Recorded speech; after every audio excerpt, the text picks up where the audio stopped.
Morning Spirit. Selamat pagi, semangat pagi. Shalom Bapak Ibu dan saudara-saudariku yang dikasihi oleh Tuhan Yesus, bertemu kembali di dalam Morning Spirit. Saya berdoa Bapak Ibu, saudara-saudariku semua dalam keadaan baik, diberkati oleh Tuhan. Pagi ini kita akan belajar firman Tuhan dengan tema menjadi saksi Kristus di lingkungan orang-orang yang belum percaya. Sebagai orang-orang yang sudah percaya, kita tetap harus bergaul dengan orang-orang yang belum percaya. Kita boleh makan makanan yang mereka hidangkan asal tidak ada keberatan hati nurani dari orang lain. Yang tidak boleh kita lakukan adalah mengikuti upacara di kuil berhala mereka. Nah, dalam 1 Korintus 10 Bapak Ibu ayat 27 dan 28 firman Tuhan berkata, kalau kamu diundang makan oleh seorang yang tidak percaya dan undangan itu kamu terima, makanlah apa saja yang dihidangkan kepadamu tanpa mengadakan pemeriksaan karena keberatan hati nurani. Tetapi kalau seseorang berkata kepadamu, itu persembahan berhala, janganlah engkau memakannya, oleh karena dia yang mengatakan hal itu kepadamu dan karena keberatan hati nurani. Nah, pada saat ini saudaraku, kita akan belajar 4 kebenaran bagaimana kita menjadi saksi Kristus di lingkungan orang-orang yang belum percaya dengan tidak mengikuti penyembahan berhala yang mereka lakukan. Kebenaran yang pertama, semua yang kita lakukan harus untuk kemuliaan Allah. Di dalam 1 Korintus 10 ayat 29 sampai 31 firman Tuhan berkata, yang aku maksudkan dengan keberatan bukanlah keberatan hati nurani sendiri, akan tetapi keberatan hati nurani orang lain itu.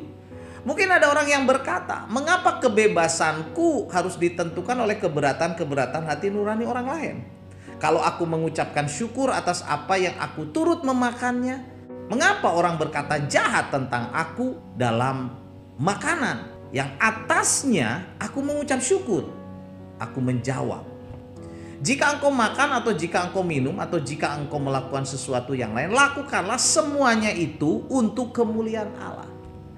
Nah Bapak Ibu saudara-saudariku, untuk menjadi saksi Kristus di lingkungan orang-orang yang belum percaya sebagai orang-orang Kristen, kita harus melakukan segala sesuatu, entah itu makan atau minum, bahkan berbicara dan melakukan segala sesuatu. Lakukanlah semuanya itu saudaraku untuk apa? Kemuliaan Allah. Kita tidak boleh menggunakan kebebasan kita hanya untuk kepentingan diri sendiri, tetapi harus mempertimbangkan apakah yang kita lakukan semuanya itu adalah untuk mendatangkan kemuliaan bagi Allah, sehingga hidup kita menjadi saksi. Jadi menjadi saksi Kristus penting saudaraku. Dan kebenaran yang kedua, menjadi saksi Kristus di lingkungan orang-orang yang belum percaya, hidup kita jangan menjadi batu sandungan bagi orang lain. 1 Korintus 10 ayat 32 firman Tuhan selanjutnya saudaraku ya berkata, janganlah kamu menimbulkan syak dalam hati orang, baik orang Yahudi atau orang Yunani maupun jemaat Allah.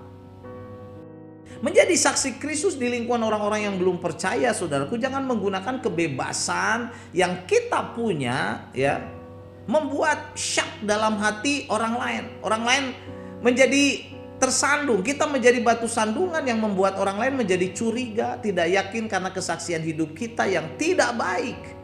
Itu menjadi batu sandungan yang membuat mereka tidak percaya saudaraku kepada Tuhan Yesus karena tingkah laku kita yang salah. Nah dalam 1 Korintus 8 ayat 9 firman Tuhan berkata, tetapi janganlah supaya kebebasanmu ini jangan menjadi batu sandungan bagi mereka yang lemah.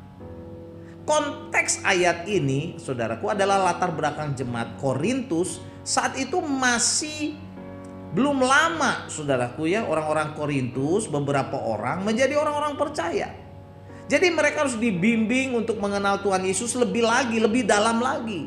Karena itu orang-orang yang sudah percaya lebih dulu saudaraku harus mendengarkan keberatan mereka yang imannya masih lemah secara hati nurani. Ya, kita nggak boleh jadi batu sandungan saudara bagi orang lain, juga bagi orang-orang yang Kristen yang lain yang baru percaya terutama.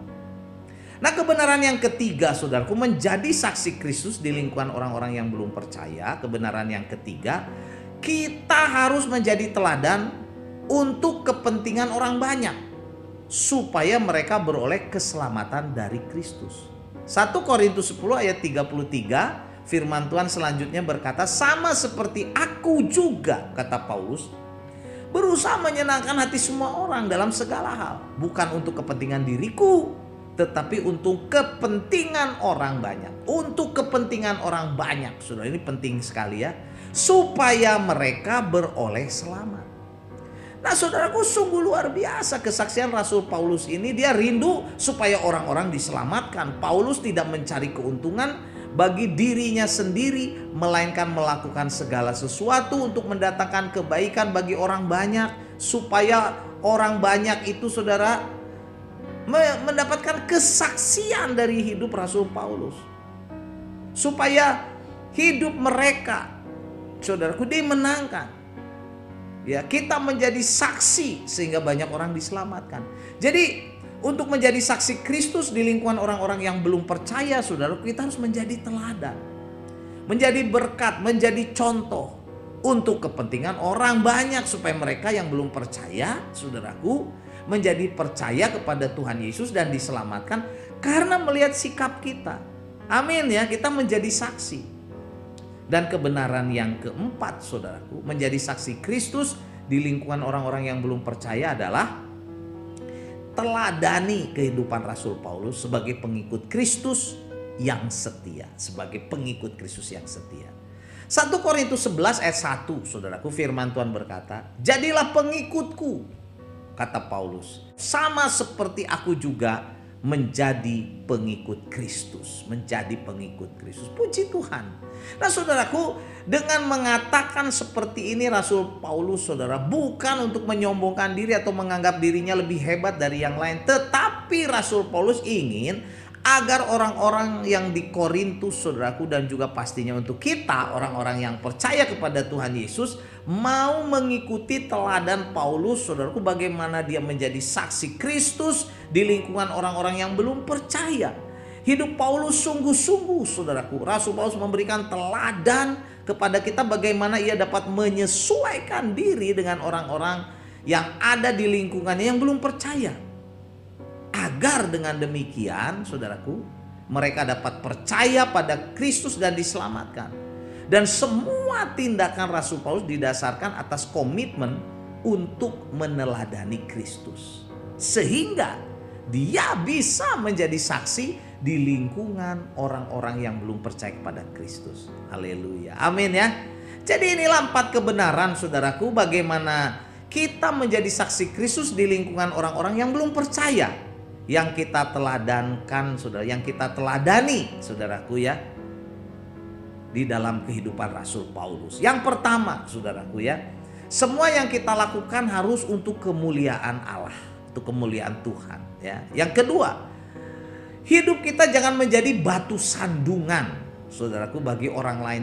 Jangan menjadi syakwa sangka, orang jadi tersandung. Jangan, saudara, kita harus menjadi teladan dan berkat.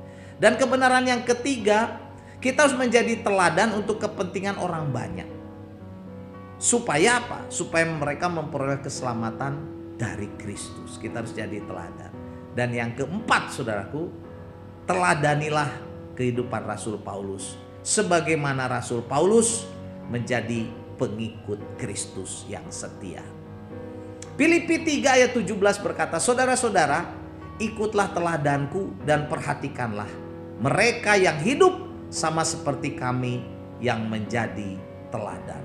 Amin, saudaraku ya. Marilah kita menjadi saksi Kristus di lingkungan orang-orang yang belum percaya supaya mereka diselamatkan. Amin. Mari kita berdoa. Tuhan, bimbinglah kami senantiasa. Bentuklah karakter kami, sikap kami, cara kami berbicara, Tuhan, dan tingkah laku kami supaya sesuai dengan kebenaran firman-Mu, sehingga kami dapat menjadi saksi dimanapun Tuhan tempatkan kami, khususnya di lingkungan orang-orang yang belum percaya, supaya mereka diselamatkan. Inilah doa kami, Tuhan. Jadikan kami menjadi teladan, menjadi berkat di lingkungan kami, keluarga kami, gereja, masyarakat, dimanapun juga. Dalam nama Tuhan Yesus kami berdoa. Amin. Amin. Bapak Ibu dan saudara-saudariku yang dikasih oleh Tuhan Yesus, kalau kita diberkati oleh Morning Spirit, jangan lupa klik like, subscribe, bunyikan loncengnya supaya bisa mengikuti Morning Spirit ini terus. Dan kalau kita diberkati, bagikan kepada banyak orang supaya banyak orang juga diberkati oleh Morning Spirit ini. Sampai bertemu dalam Morning Spirit selanjutnya. Morning Spirit. Selamat pagi, semangat pagi.